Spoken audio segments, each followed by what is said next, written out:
Hello from Calgary. This is Tina Johnson on Tina's TV.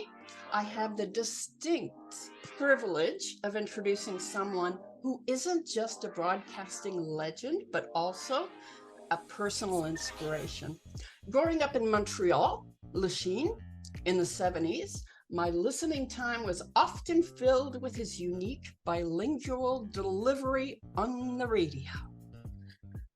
And so it is my great excitement and nostalgic pleasure that I welcome the incomparable Marc Denis. Oh, the pleasure's all mine, Tina. How are you out there in Calgary? Very well, but I hear Montreal is much warmer than we are today. Yeah, we've got some, the summer that we never had is occurring the past, my goodness, the last 2 weeks or so. I was watching on the newscast, on the TV news just last night that we haven't had any rain since the middle of September, like September 15th or 16th or something like that. But no one's complaining. We'll take it for sure. Yes. Actually, I went to the Air Supply concert recently, and when I came out, it was our first rain that we've had in a long time. But it was getting so cold, I was getting concerned that we were going to have another ice storm. And I think you're familiar with those. Yes, we had an ice storm in April, and not one as extensive as the one that Quebec and Eastern Ontario experienced way back in 1998. But there are a lot of my neighborhood here, a lot of big mature trees down, and the climate change thing is a reality, I believe, and we're experiencing the wrath of Mother Nature that's really not pleased with us these days. I just want to talk to you about your book. That's a big thing. And Mais Oui. The first thing I want to start with is the very, very first thing in the book, which is your dedication to the hospice. Can you tell me about that? Yes, the book, or the books, because I wrote it in English. Mais Oui tell you some stories, and la version en français qui s'intitule On jase Mais Oui. Yeah, I'll tell you briefly how that came to be. The Teresa Deller palliative care residence in my neighborhood here of Kirkland, Quebec, was co-founded by my brother-in-law Russ with the now late Teresa Deller. My wife Sandy worked there as a volunteer for the first 17 years, stocking up the pharmacy and filling out the orders for the patients. Our son Paul worked there in maintenance for half a dozen years. And lastly, but not leastly, they took in my father-in-law, Sandy's father, to finish out the final months of his life last year in full comfort and dignity. So it's kind of writing these books, partial proceeds of my net sales of both books I'm going to be remitting in December to the Teresa Deller palliative care residence in Kirkland, which is serving Montreal's West Island here. So I feel kind of good about that, to keep it in the family, and it's our way of giving back. And I must say that the sales have been pretty good. I've been at this in the promotion. I'm self-published. The second edition self-published, and of course self-published means self-promoting. So I've been on the promotional tour of English radio, French radio, English TV, French TV, newspapers in both languages, trying to plug my stories, and all this to say that my father-in-law, we lost him last year, but I also lost both my parents around the same time, Tina. Oh, that's rough. that's oh boy. If No, I your can imagine. listeners and yourself, you may have lost a loved one over time, but to lose three in a row, bing, bing, bing, in the first 5 months of last year, I mean, the grief, the sorrow, everything was heavy on our shoulders. Sandy was leaning on me, I was leaning on her. We managed to make it through. But what my therapy to get through this horrid set of events was to find a way to delve into something else. And I looked for humor, and I got to thinking of all the stories and throughout my career, the humorous stuff mostly that went on. And I thought, that's what I'm going to do. And we had the pandemic, so nothing was open. You couldn't go out anywhere. So in my office at the end of the days last year, I would write my book, and I wrote my stories, and it's all culminated to well, here we are in late 2023 with that bucket list item checked off of finally writing my 2 books, and of course being able to remit an interesting amount as a donation in December to the palliative care residents. So that's the whole idea, Tina. Great. I actually appreciate that. I volunteered at hospice here in Calgary playing guitar to patients. And so yes, that's well, you would know that's a good feeling. As a matter of fact, there was a guitar player and a piano player that were entertaining my father-in-law and all the other patients last year that were around at the moment in time. And they even had, oh my goodness, they had dogs in for visits. They had a horse that came in to visit the patients through they would open the windows of the back end of the building, and the horse would stick its head into the room, and the patients would be exchanging. It was just it's a beautiful moment. So I know the feeling of how the good feeling of participating and playing music for people that unfortunately have not got much longer to go. I suppose you could confirm that that's a pretty good feeling, isn't it? yes, it is. And also dealing with the family members as well. Yes, everybody's kind of appreciative, and if nothing else, when you go home at the end of the day, you feel like you've mission accomplished.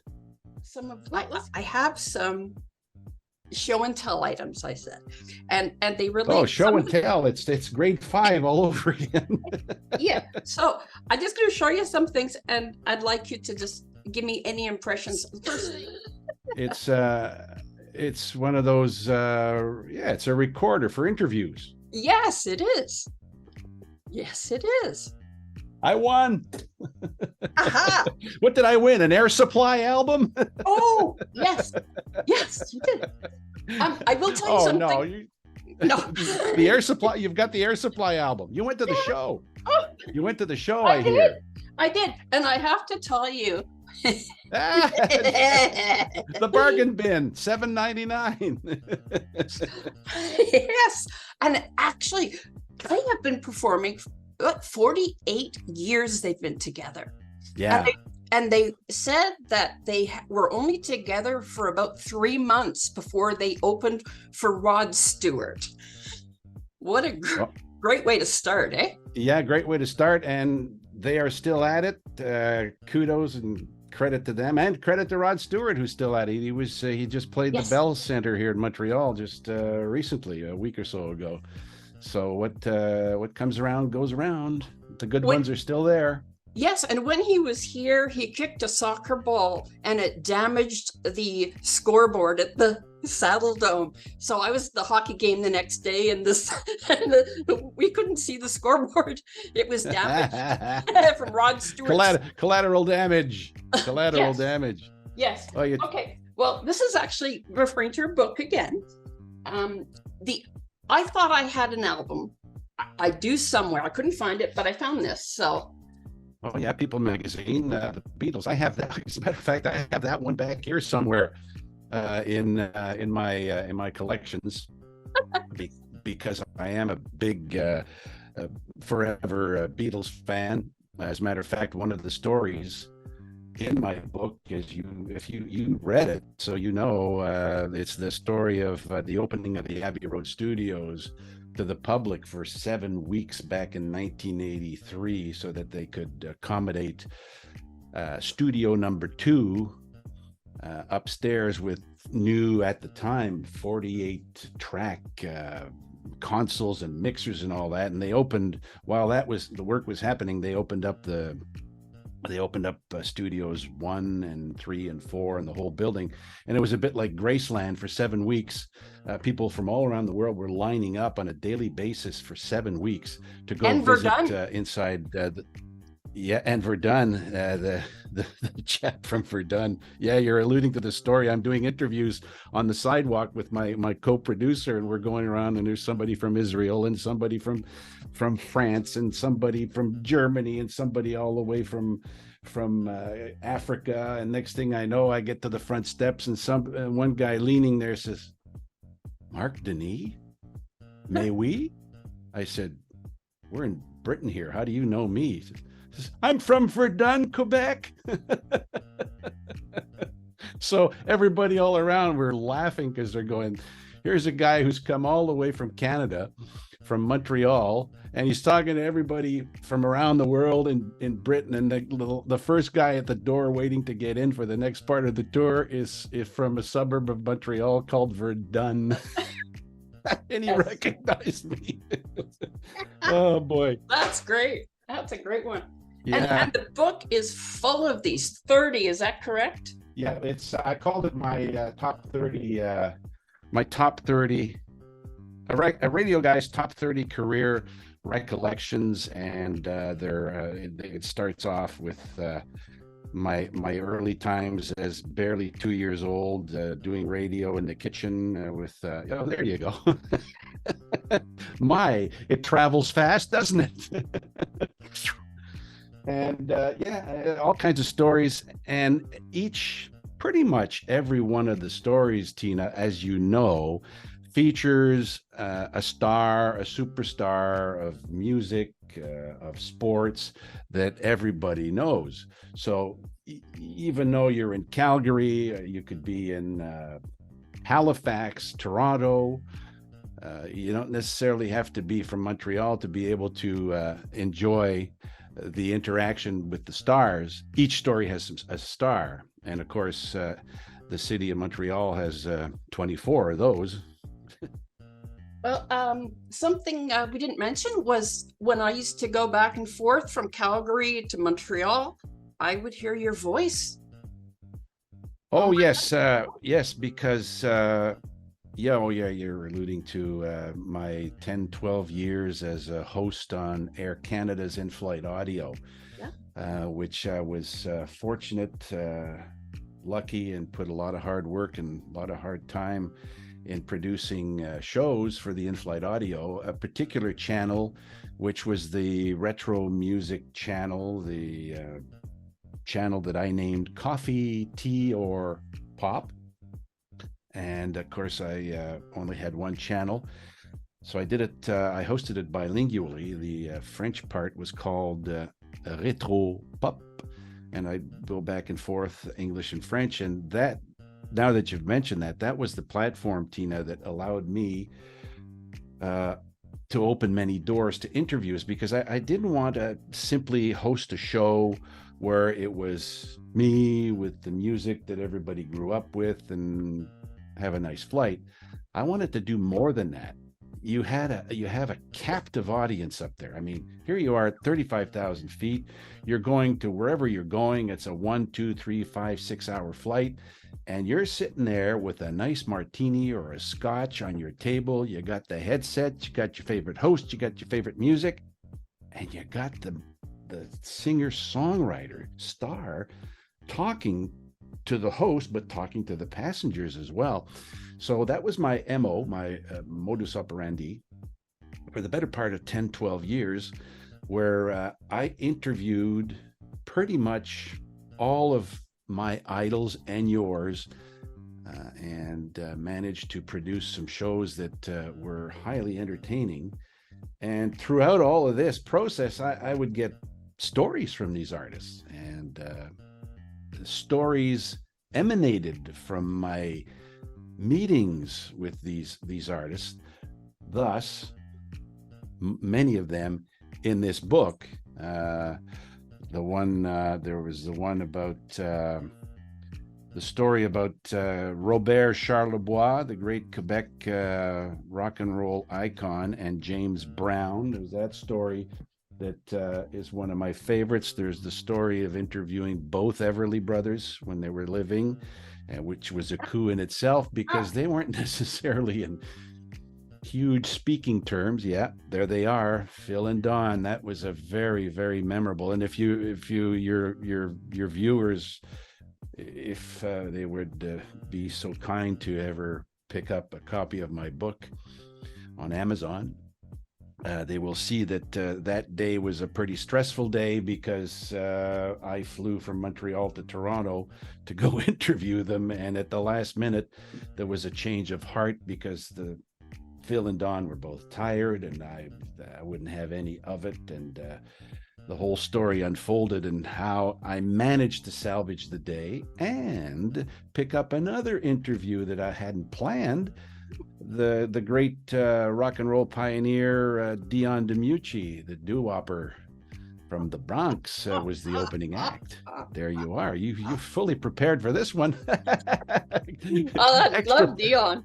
Extra points for you, Tina. So he happened to be staying at the hotel I was staying at, 3 or 4 floors up, I find out. So I managed to get an interview with him and ended up doing a special show on Dion DiMucci up on Air Canada, along with a wonderful, wonderful get together with both Everly brothers. That's one of my finest memories in here. There's all kinds of stories. There's the Boy George furor of 1984, when I was the only one in the greater Montreal market that was allowed a radio interview with Boy George and Culture Club, and we recorded the interview. And I was hosting on weekends, the countdown of the hits on the weekends on radio station Sikwa, right over here, this one there. And we had told the listeners, it's a pre-recorded interview. Mm-hmm. Well, they had nothing of it because they thought that we were saying it was pre-recorded so that they wouldn't come to the radio station and try to see if they could see Boy George. We kept telling them, Marc Denis will have une entrevue exclusive avec Boy George et Culture Club pré-enregistré, pre-recorded the night before at their hotel. They would have nothing of it, and that Saturday morning, before the first of 2 shows at the Montreal Forum, I'm in the studio and I've just finished doing my countdown of the hits, and I press the start button to run the interview with me on it and Boy George and the other 3 members of Culture Club. And all of a sudden I look outside, there's a riot going on. They're trying to get into the doors, and the program director and I are the only ones there. And he says, I got to call the cops here. This is ridiculous. So the cops come, and as that pre-recorded hour with Boy George is going on, I'm in the studio, and all of a sudden I look up, and 2 of the panels, the acoustical panels, are moving. This is Sikwa was in an old building in Verdun, which a building that was built in 1910 with flat roofs. So two fellas had gotten through the faux ceilings on the roof, opened up the old latch door, wooden doors up there, the emergency exit, and and all of a sudden I look and there's a pair of legs sticking down. I'm going, what's going on? What are you doing? Says, we've come, heavenly voices. We've come to see Boy George, Mark. We know he's down there. No, he's not. He's pre-recorded. We know he's down. Next thing, the cops come. They run upstairs. They caught these two guys who were charged. And but I can't begin to tell you how terrifying that can be. There was about a good 1,000 people, if not more, outside the radio station in Old Verdun there. In the periphery of the radio station. They had 6 police cars flashing. Fortunately, there were no injuries. But boy, that's a moment that I'll That sounds scary. certainly never forget. And that's one of the stories that's more involved than that I tell in the book. Two people came through the roof, and if you look at the photograph, because between every story there's 38 pages of scrapbook in my offering, and if you look at the Boy George story, there's a place there that shows there's a place there where I show the actual building in the radio station building in Verdun, and the building was built in 1910, flat roofs. Page 195. Well, here's the photograph of my interviewing Boy George, and him showing us his wardrobes, and that up here is the on-air console. But in the other page here, a little further up, you see this building on Gordon Street in Verdun that housed the radio station, and those were those front doors, and all around there where there was 1,000 people, and those flat roofs that you see up here. How'd they get up there? They went in the back, and there was a rickety old fire escape set of steps that went up, all rusty and all that led to one of the first flat roofs. And the flat roofs up there was these doors, those kind of old wooden doors that you would open up almost like a book, and then you shut those doors, those old rickety doors, and there's kind of like a locker thing that could have a padlock if you want. Well, apparently they just busted that, opened the doors, made themselves through the faux ceiling to the down below. And they're walking on the beams and moving the acoustic panels up there, and I'm sitting there going, I thought my maker, had come to get me. It was a very scary moment. But oh goodness, the stories, Tina, the stories. Can I tell you a story about? Can I tell you a story? Yeah, a story about my very first hosting of a show. As a professional radio announcer. It was back in 1972. I'm hosting on the radio station of my birth city, Hull, Gatineau, and CKCH Radio. And I have been sent on a Saturday night to present a show at the Ottawa X, l'Expo d'Ottawa. And CKCH is presenting the international group, The Fifth Dimension. Oh, yes. The Fifth Dimension, Up and Away, Stone Soul Picnic. Last night I didn't get to sleep at all. And of course, their international anthem, Aquarius, Let the Sun Shine In. Now, I'm 20 years old at this point, around 20 years old. I'm an Aquarius myself. And I've got this massive crush on the lead, one of the principal singer of The Fifth Dimension, Marilyn McCoo. She can do no wrong, and I'm quite excited because not only am I going to present the band, the group, but I'm going to meet them after the show. So the moment of the night occurs that Saturday night. It's an outdoor situation. two giant screens, Tina, one to the left, one to the right, facing the crowd. The sun in the horizon, it's late summer, and 5,000 people, and the big moments there. I get my cue, I open the curtain, make my way through the band, the instruments, the orchestra leader. The spotlight hits me, and I start talking in my intro, and I'm nervous because it's my first time doing this. And all of a sudden, I'm talking, and people are waving at me. So I figured, geez, I must be popular. So I wave back. Hello, hello.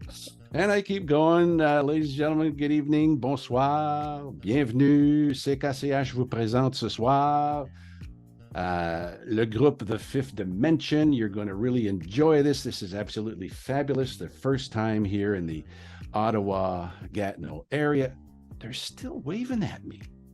But, you know, people in the front rows down below, they're waving, they're pointing, they're giggling, they're waving.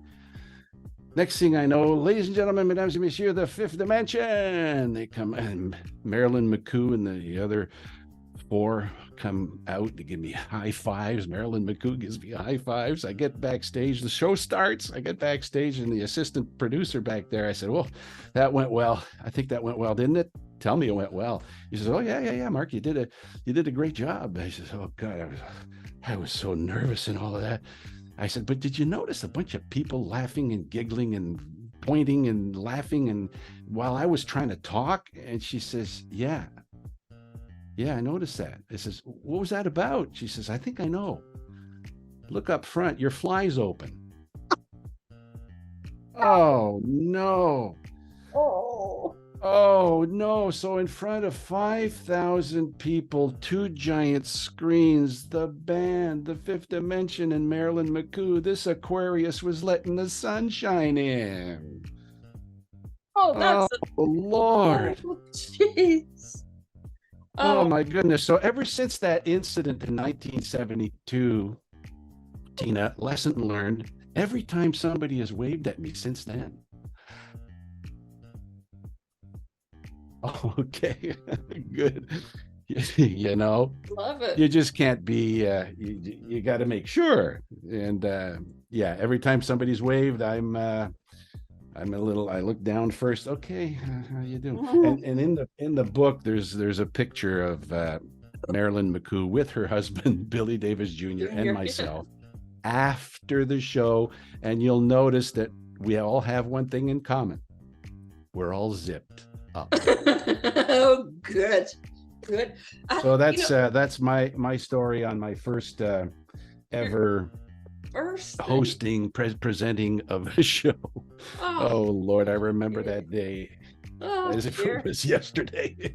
Oh dear. Now I'm missing the expos, you know, still. Yeah, the expos. At this time of year, you kind of miss the expos more than ever. There's also a story in my book about an expo. If you read the book, you know that I was surprised on air one time by a certain Montreal Expo and a certain Montreal Canadian that surprised me in the studio. And they played a trick on me. And again, if you want to find out who they were and what they did. What do you do? May we tell you some stories available on Amazon.ca in English et en français, according to your preference. All right. Well, Marc, thank you so much. Marc Mais Oui Denis from Montreal. Mais Oui. Thank you so much. You know how I got that nickname. Oh, how? Because at CKGM in the 70s, I was the only French speaker on air on an English radio station. I was the only one that spoke French, and everybody else was either American. All the DJs, the personalities were either American or Anglo-Canadian, and all of the French words they knew, because they were just going through into Montreal to enjoy the joie de vivre on their way to somewhere else in their career paths. And the only words that they knew in French, most of them was like bonjour, merci beaucoup, Jean Beliveau, pamplemousse, chez Paris, and mais oui. So one time, because my MO was switching from English to French and back on the air, which was kind of unique. One day, some guy said, "Coming up next, Marc Mais Oui, Denis."